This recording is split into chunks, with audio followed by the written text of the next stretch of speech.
আপনাদেরকে বলতে চাই, আমরা এক এক করে তাদেরকে খুঁজে বের করবো ইনশাআল্লাহ। আমি নিশ্চয়তা দিতে চাই, এখানে যারা পুলিশ আছে রেসপন্স করতে দেরি করেছে তাদের প্রত্যেকের বিরুদ্ধে আমি ব্যবস্থা নিব। আমি শুনেছি 2 ঘন্টা পরে আমার ওসি আপনাদেরকে ডাকে সাড়া দিয়েছেন। আমি আপনাদেরকে এই মুহূর্তে আমি এখানে দাঁড়িয়ে বলতে চাই, আমি তাকে সাসপেন্ড করব।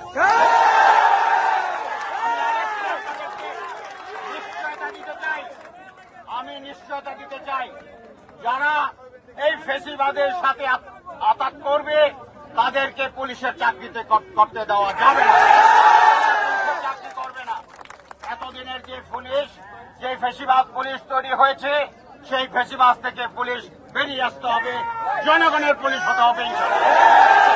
আপনারা কষ্ট করে এসেছেন, আপনারা এই জনগণের নিরাপত্তার জন্য এসেছেন। যাদেরকে এইভাবে পিটেল, গত 17 বছর যাবৎ আপনাদেরকে অন্যায়ভাবে অত্যাচার করেছে, এই দেশের উপর জুলুম করেছে, এখনো তারা মাথা চারা দিচ্ছে। তাদের এই মাথা চারা কোনোভাবেই বরদাস্ত করা হবে না, তাদেরকে কোনোভাবে বরদাস্ত। ইতিমধ্যেই আমরা 16 জনকে গ্রেপ্তার করেছি। আজকে রাত্র চিরুনি অভিযান হবে এবং